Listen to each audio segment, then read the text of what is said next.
Hello, everyone, and welcome to Focus Your Ads podcast. In this episode, we're going to be talking about how we can improve a Performance Max campaign. It's already running really well. How can we make it even better? So I want to go into what are some of the strategies that we can actually go and take this and improve our Performance Max. Because sometimes you get to a certain point, you're getting a 10x return on ad spend, a 20x return on ad spend, and that's not an exaggeration. I've seen accounts that have had above 20x return on ad spend, even 30, 40x return on ad spend. Like, we've had some serious accounts that do really well, and Performance Max has taken them to this magical level where we're getting a just huge return on ad spend. And we can do that with other campaigns as well. But I find that Performance Max is just, when it works, it really works well. When it doesn't work, it just spends your money, and it's really good at spending your money. But when you get to that point where you have a good return on ad spend, you have to protect it. You have to be careful of what you do to your Performance Max. And I've seen this where we're working really well. Things are working really well. The one top thing I would say is don't listen to what Google says about the budget. If you listen to the budget recommendations, you're going to go and increase, maybe you're going to double your actual spend for your Performance Max. Don't do it. Don't do it all at once. Take that into consideration. Understand that if you're at a $20 a day budget, keep that in mind and don't increase more than maybe 10% every week. If you do, what can happen is you can send Google into a tailspin, and all of a sudden your traffic, you're not getting your add to carts, you're not getting your checkouts. You're just getting more traffic, and you get lots of traffic. And even if you look at the insights, you'll see that, okay, the traffic's actually not that bad. But when you really dive into it and you look at that traffic and you dissect it, it's not bringing in the sales. Why is it not bringing in the sales? You're looking at things. You're saying, okay, that's the same search term. We're getting the same kind of search terms. Why are we not bringing the sales? And my thoughts is that what you've done is you've told Google, okay, we want more traffic. We want a lot more. Go out, find us more traffic. Google resets its learning, and now it's learning again. It has to go back to the drawing board and says, we're going to send out everything. We're going to send it out in all directions again. And we want to see if we can bring this person more traffic. Because to Google, more traffic is better. They want to bring you as much traffic. They don't want to go under your budget, because if they go under your budget, well, then you're not spending as much. So they want to make sure that you are spending your budget. So that is one of my top recommendations. Just increase by about 10%. If you're getting aggressive, maybe you go 20%, but be careful. There's some magical number in there that makes Google kind of reset things. And Google's going to say, increase, you're at $10 a day. Let's increase to $90 a day. That seems reasonable. No, don't do it. Just increase slowly. And slowly, I mean, you could do this over a week. You could increase 10%, do another 10% over another week, do another 10, just keep going up, but do it in increments and test and see if your traffic, if you're maintaining that same quality of traffic. Are you maintaining the same quality of sales? Are you bringing in the add to carts, the checkouts, and all that? You have to make sure that's all happening while you're increasing your budget. Or what's the point of increasing your budget if all of a sudden the wheels fall off your Google ads? So now let's move on to the next thing. I think there's a lot we can focus on when we're talking about Performance Max. So let's go into what else we can improve. So one other thing you can look at improving, and this is if you already have a Performance Max asset group. So an asset group essentially is it's almost like a container that's filled with all the different headlines. It's filled with descriptions. It's filled with other things as well. There's different types of assets that we can put in this. Photos, videos, all this stuff. So what we can do is we can actually create an asset group just for certain products. So if you have a product that's really working well, so maybe you have one product that's just selling, you just can't keep them on the shelves. They're selling so well. That is a good sign that you need to create an asset group for that product. I love to create an asset group around a product that is working really well. So you can take the images now from that product, and you can take some ad copy for that product. You can take the description and mold this, and you can make it really nice, and you can fit it so it describes this product and this product only. And then you can actually send the people, the remarketing audience, back to that exact product. So this is, instead of having everyone get sent back to the homepage, now you can send them to individual pages. Normally, you'd probably send them to the homepage, But in this case, who wants to go to the homepage when you know that you want to buy that product? So now we can go ahead and make sure that we're marketing to the right person. We can even add videos to this. We can create some nice videos around this. I would suggest creating your own videos. If you have the product in hand, create your own video, make it authentic so you can actually market it on YouTube properly. If you don't create this, Google will still market you on your YouTube if you're using Performance Max.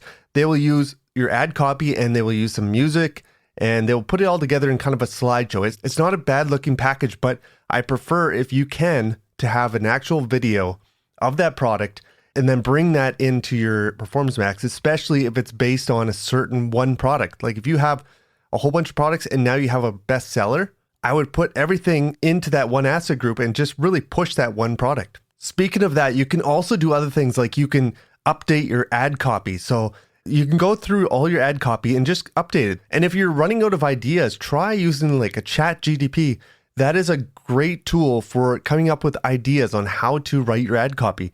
You can restrict it, how many characters, how many words you want in your ad copy. You can actually use different copywriting formulas and have Google or have ChatGPT come up with different ideas for you and then use those as kind of your building blocks and try to figure out if there's other ways you can now improve that ad copy. So Performance Max really does well when it comes to ad copy, images, videos. Like there's so much that you can put into this. There's so much creativity that can happen. It's less of the changing the numbers and adjusting certain bids and all that. It's more about the creativity and more about adding in amazing bits of ad copy, amazing images, and really structuring everything to improve this Performance Max. And that's why I like to narrow it down to a certain product, because you can really get so focused in on that single product and do a really good job at advertising that product. And you can really show off all the benefits, everything around it. And it's going to remarket and show all this information as this person's going around the internet. If they're going on YouTube now, they're going to see it on YouTube and it's going to bring it all together. And I think you're going to see a really good performance. That's why I think you see these 40-time return on ad spends, 50, 60 times return on ad spend, like crazy return on ad spend from Performance Max. Now, I don't say you should always go Performance Max because that's not the case. It's not always this efficient, but it has its moments. And if it is being that efficient, then I think you can take it to another level by using some of these tips that I'm giving you here. So there's a lot of other kind of assets that we can use. And there's one here called call assets. And this is essentially what they used to call extensions. And all it is, it's going to put your phone number right on the ad. So it's easy to click. Someone with a mobile phone can actually click through and talk to you on the phone. So this is important, especially if you have high ticket items. I think it's important to have some kind of asset that gives them access to talk to someone on the phone, whether that's you or one of your employees. It's important, I think, to have that so that they can get a direct communication with you or employee to bring in that trust. If anything else, I think it brings in a lot of trust. And a lot of people, if they're spending $5, $6, $7, $8 on a product, it makes sense that they need to bring some more trust to this relationship. Who's going to put their credit card in for $9,000, $10,000 and they don't trust the website? They have to have a lot of trust, and talking to someone on the phone brings a lot of that trust. So again, let's go down more. There's different assets we can use. So there's another one here called promotions. So promotions is another type of asset that we can use. And it's something that you can only use, obviously, if you have a promotion that you can use. If, for example, you have maybe a promotion going on in the spring for 20% off a certain product, or maybe you have a free gift that they can get for this product. This is something that you can utilize now. You can actually use this and go into Performance Max and create a promotion in there, and you can actually stand out a little bit from your competition with this.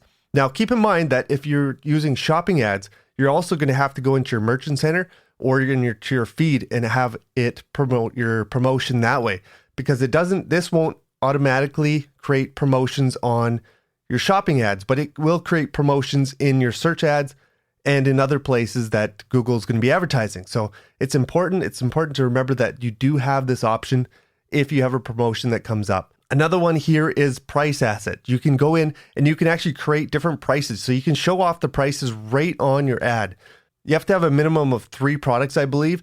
And then you can go ahead and add the prices to each product, and you can show off the products and the prices this isn't going to be a shopping ad. This is a search ad. So it's going to be an extension on that search ad. And it's going to show you the prices now for each of these products. So it's just one extra thing that we can bring in, and it's going to prevent some people from clicking. And that's going to be a good thing because maybe they shouldn't be clicking. If you sell a $10,000 product and they're looking for a $100 product, why would you want that person to click on your ad? That's just going to waste your money. So you want the person that's ready to buy a $10,000 product to click on it. So this really works, especially if you're looking at high ticket items and you want to prevent some people from clicking into your ad. Adding this in is just going to give Google one more option in order to help you mold the right kind of customer and help you bring in the right kind of customer. So there's lots of different assets that you can actually go through. There's, I'll list them off right now. There's site link, there's call out, there's structured snippets, there's call, there's lead forms, there's location, affiliate location, there's price, there's promotion, there's all these different assets that you can go into. So look into each one of these and see if they make sense for you. Like some of them don't make sense and some of them are kind of a pain to use. Like lead forms is one that I probably wouldn't use, but it's something to look at and make sure it doesn't make sense for your business. But there's all these other different kinds like location. If you have a physical business, then yeah, you want to be using a location. So this is going to actually help people come to your store versus just online. So these are all really important to use. So let's go back a little bit more to the strategy. So what can you do when you have a Performance Max campaign that's running really well? Well, one thing we can do is we can actually change, we can adjust our different bidding strategies. So if we're using a max conversion value, then we can actually change this and use a different type of bidding strategy. So for example, maybe you're using max conversions, but your conversions are set up to actually track your conversion values. So you should be using a conversion value type strategy. Otherwise, what's going to happen is if you sell 10 little items for $100 and you only sell one for, let's say, $10,000, now Google's going to see that and they're going to say, okay, well, we sold 10 of this item. Let's put all the money into these 10 items. And now that $10,000 item is getting no love. It's getting no money. So if you have a conversion value over cost type bidding strategy, well, then now it's going to focus in on that $10,000 sale and it's going to say, okay, let's move some of this money over to that item there because that one brought in all the revenue. So if you have it set up as max conversions, keep that in mind that you're probably going to want to switch over to max conversion value or one of these other strategies I'm going to talk about here. The other strategies we can use, we actually have a target return on ad spend. And so now you can set a different goal. So this doesn't mean that if you set 40 times return on ad spend, that Google's going to automatically go out and find you 40 times return on ad spend. It's not going to work that way. If you set a 40 times return on ad spend and Google goes out to try to find this, all it's going to do is your spend is going to drop slowly, or quickly. And all of a sudden, you're going to have no traffic at all. You're going to have maybe a couple impressions a day. That's it. So you have to be careful that you don't set this too high. Otherwise, that's what's going to happen. You're going to just kill all your traffic. If you set this too low, Google's going to have now a little bit of room to play. So you do want to set it on a little bit lower side and then slowly increase it. And then it should be about the average of the last 30 days. And this will work really well for you, especially if you're not worried about necessarily you're not necessarily worried as much about your budget. So if, for example, you have a really high budget and all you care about is that you hit this certain return on ad spend. Maybe you're getting multiple sales, you're getting maybe 30, 40 sales a month. So you have a pretty good steady flow of sales coming in and you don't really care if you go over a certain budget. All you care about is that you hit a certain return on ad spend. So let's say you wanted the 10x is the amount that you want to hit. So you set 10 times return on ad spend as your goal. With this, now Google's going to be spending as long as they can hit that 10x return on ad spend. So you can have it there. And maybe if you're seasonal in the summer, it's going to go up. Your spend is going to increase, especially if you have a nice high limit on your budget. So the spend is going to go up nice and high. And then in the fall, that spend is going to slowly trickle off. Just naturally, it's going to trickle off because Google's no longer going to be able to make this work for you anymore. So they're going to start to trickle off that spend and it's going to lower down. And this allows you to almost have that seasonality to your business as long as you don't mind having a really high budget for it. You can utilize this in different ways. Like if you want to try to force Google to get a little bit of a higher return on ad spend. Maybe you're getting a 10 times return on ad spend and you want to get to 11 times return on ad spend. Now you can slowly increase that. So you can say, okay, we're at 10 times return on ad spend. Let's put it to 10.5. And then let's try to get it to 11. Let's try 11 and watch your ad spend. If your ad spend starts to dip off, you know you've went too far. Then if you want to get up to that 11 times return ad spend, what you're going to have to do is you're going to either going to have to lower your budget a bit, and then your cost per click should go down just a little bit. And Google's going to now, it's not going to be spreading things out quite as much. They're going to be able to dial it in a little bit and get you the right kind of traffic. Or what you can do is you can actually improve different things. Like, for example, like we were talking about before, you can go into your assets, try to improve things, try to improve your copy, see if you can get a better return from your current spend. And that's going to help you improve that ad spend as well. But just note that having the target return on ad spend isn't a magic bullet. It's not going to work for everyone. And just because you set it at a certain level doesn't mean you're going to get that. I find a lot of times just having on max conversion value will do a pretty good job. It's going to get you the most return on ad spend that it can possibly get. That's the whole idea behind it. It's going to try to get you the highest conversion value that it can for the amount of money you're spending. So it's going to stay within your budget, but it's always going to try to get that maximum return on ad spend for you. So it's a good strategy because most people want to get a high return on ad spend and they want to get the highest they can for the budget they're running on. And you'll find a lot of times that Google will try to increase your budget for you. They'll say, increase your budget, and it almost like it's hidden on there. They'll have a recommendation on there. It says you're going to lose out on your conversions because you don't have a target return on ad spend set. And then underneath it'll say increase your budget, and it's kind of hidden. I've found that actually with some of my clients, they've been tricked into increasing their budget by $20, $30 a day because they didn't realize that that was actually part of it. And if you uncheck that and say, I want to keep the budget the same, Google will actually say, well, actually, we might not get you might actually get worse performance now because you've set a target return on ad spend. So you have to be careful. There's a lot of different ways that you can set this up. And if you do it wrong, you can essentially spend more money than you want to spend, or you might get the wrong result. So going back to the strategies again, there's another one you can use. So for example, if we have a Performance Max campaign that's doing pretty well, let's say we're getting 15 times return on ad spend this time. That's pretty nice. And we have some products in there. Maybe there's some products in there that are still spending quite a bit.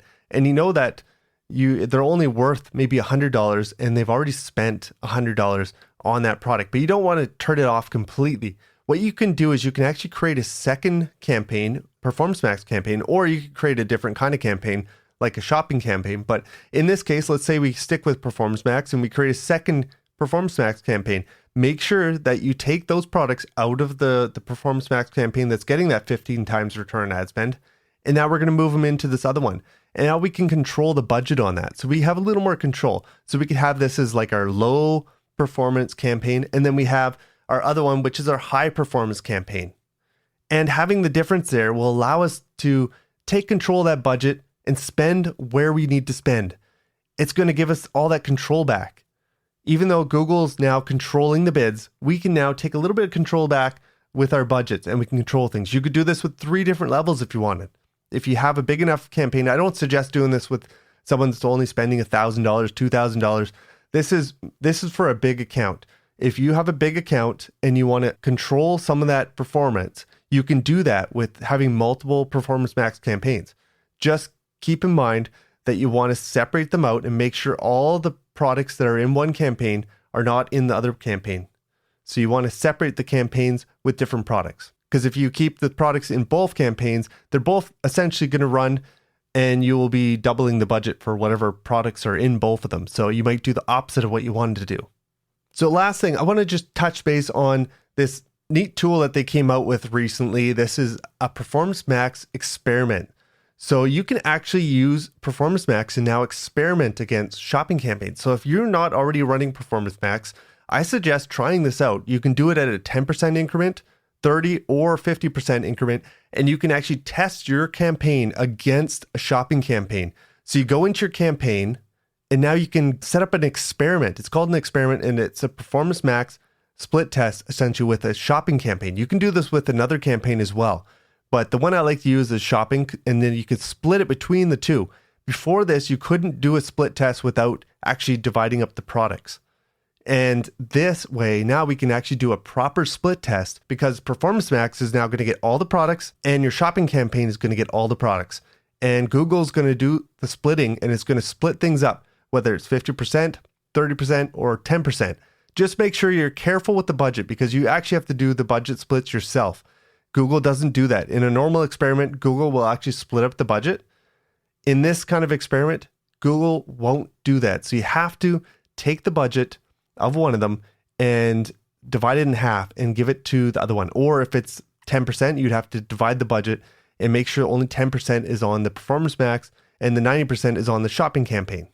So there's so much you can do in Performance Max. I know it's so automated, but there's so much creativity that you can add into a Performance Max campaign that it really can be improved, even if it's working really well. There's lots you can do to mold this campaign and make it really your own and make it work really well for you. So I hope you guys enjoyed. If you did, hit that subscribe button, leave me a comment. I'd love to hear what you think of my show. And also, if you're interested and you want someone to run your ads, you don't want to mess up your Performance Max, you don't want to adjust something and have everything come tumbling down, shoot me an email, support@focusyouраds.com. I'd love to hear from you. I'd love to talk about it. I can even do a free audit for you, and we can talk about whether I'd be a good fit for you. If you're interested, send me that email. Take care. Talk to you later.